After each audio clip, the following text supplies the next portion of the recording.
This is the trail. Isn't this amazing? Yeah. Night and day. Marble Peak Trail has been abandoned by its creators and taken back by the forest. It's in Los Padres National Forest, the northern portion, managed by the Monterey Ranger District. Government funding to maintain this trail has been cut for years. However, when Trump took office in January 2025, 10% of the staff at the Forest Service were laid off. Los Padres National Forest wildlife biologist is among roughly 1,000 forest positions chopped by the Trump administration. Benjamin Visacaro says that he was fired more than a week ago, and he's hearing more cuts are on the way. These layoffs also affect the employees that maintain trails. And if the group of people who get paid to maintain the trails don't have jobs, the trails aren't maintained and you lose access to those trails. Los Padres, 4 volunteer 14, admin net 1013. Los Padres. So I'm going to just do some practice of this. Los Padres, what 14? 4 volunteer 14. Los admin Padres, volunteer 14, admin 1013. 1013. Tone 13. Mm-hmm. Okay, I'm Let's going to say, have to practice that. I haven't done it in a Volunteer while. 14. Volunteer 14 Los Padres. Los Padres.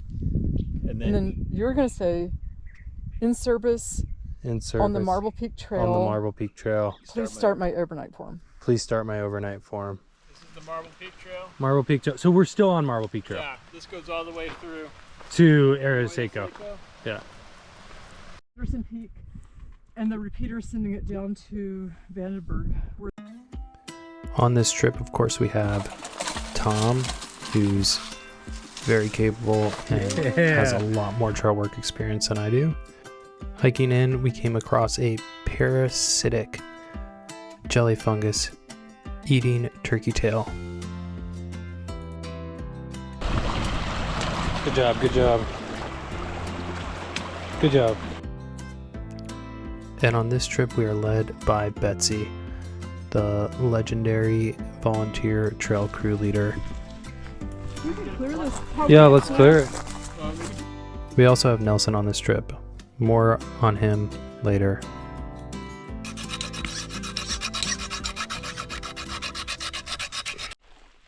This is the trail. And to think they're cutting the jobs of the few trail crew folks in the Forest Service that are left. See if we can get through a little bit more.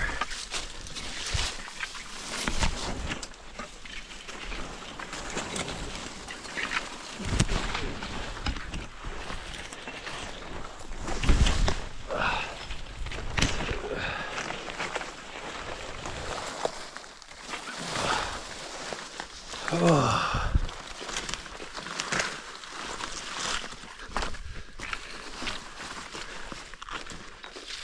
Whew. Okay. It's just different levels of bad. All right, as we watch the clearing of this vegetation tunnel and deadfall, I'm going to talk about advocacy for public lands from my point of view. It's a high priority for me right now. This goes beyond written communication to policymakers in Congress, White House, and the reviewers in the Supreme Court. All that stuff is very important, and we should be doing that. And for me, additionally, it means doing trail work. And the place I'm choosing to do that is Los Padres National Forest with the Ventana Wilderness Alliance. And this weekend is Marble Peak Trail. This is a really beautiful trail that crosses this wilderness area from east to west, and it was put in by the Conservation Corps decades ago. A core tenet of the Ventana Wilderness Alliance mission is access, And for me, this directly translates to work just like this, clearing trails that have revegetated one piece of vegetation at a time. On this trip, the four of us cleared less than a mile of trail. We actually cleared less than a quarter mile of trail. The work is hard as you want to make it. And there is no end to the vegetation within the time frame we were out on this trip, which was 3 days. For me, access to these spaces is critical because it provides a pathway for people to travel into this space, bond with this diamond in the rough, and the more people who feel connected to it, the larger the group of ground-up stewards we will have to advocate and work for its protection and perpetuity. Just because it's protected now doesn't mean it's going to be protected forever. The first vegetation tunnel we worked through, I crawled through on one side and started working towards Tom and Betsy, and we met basically in the middle.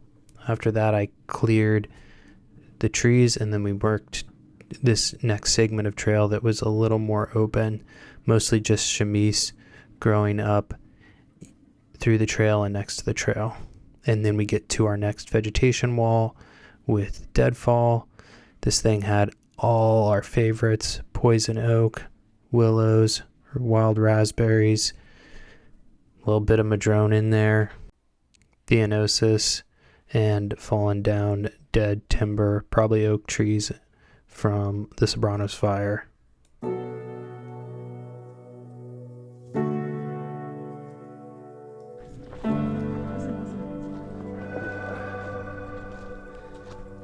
Night and day. Walking back to camp, the trail is better. You don't have to crawl to move from one location to another. You can simply walk like a human without touching vegetation. Still got a creek cross though, 5 times.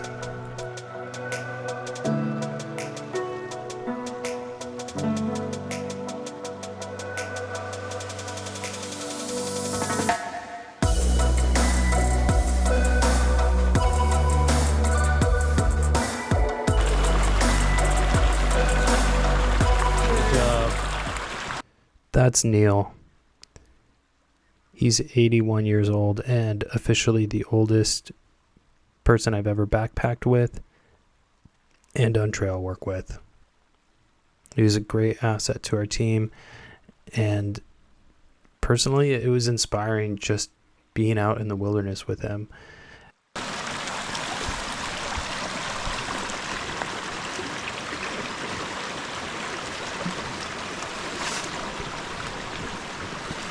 Tom said you've been up Denali a couple times. Yeah. When'd you do that?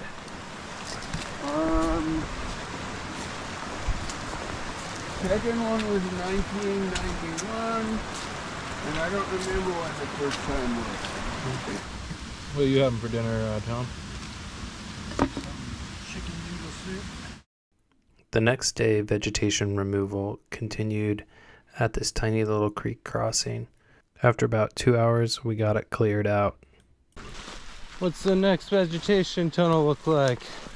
I'm getting through it actually. We might, yeah, I think it breaks around the corner again. This was my first trail work trip where I made friends with the Pulowski. With all this overgrown chamise, the Pulowski is the tool of choice for removing it. And you gotta go all the way to the root ball and get it out. My general workflow was to use the loppers to take the top off the plant. And Tom showed me how to use the mattock portion of the Pulowski to excavate around the root ball structure. After that, with the axe blade, you could chop the root ball into pieces and then dig it out with the mattock part of the Pulowski. I'm not the strongest guy in the world, so I had approximately 10 of these chemise plants in me, and then everyone after that I had to fight for. So we got to get a trail through there, or the trail back through there. It was there before. This plant looks like a bamboo straw. Betsy calls it equisetum, and I might be pronouncing that wrong. She told me a story about a cowboy ranger who used to ride his horse out here doing work on this trail, and the horse was always scared of this stuff. So I went ahead and cleared it all out. Don't worry, it'll grow back. But I tried to clear it in such a way that if that cowboy ranger ever came back, he could ride his horse through without spooking it.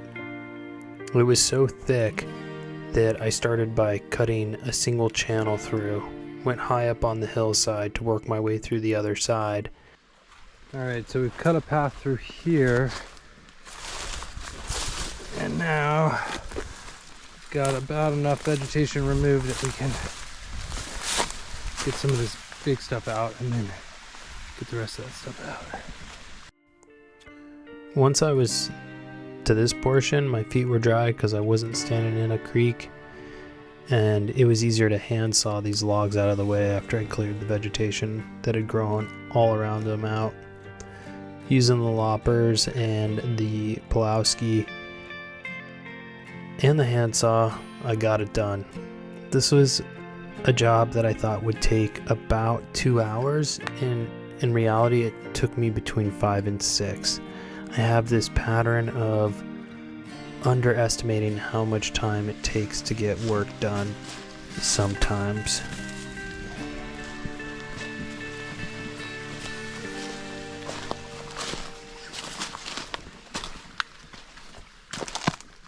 This is good. I mean, behind the tree. yeah. Oh, because there's basically a Oh, is this cliff a right bridge? there. They made a bridge. Yeah, it gets real soggy in there. My feet are still wet. Like as Robert said once, remember when we didn't like wort leaf? But now we love wort leaf because all you have to do is lop it underground and it never comes back.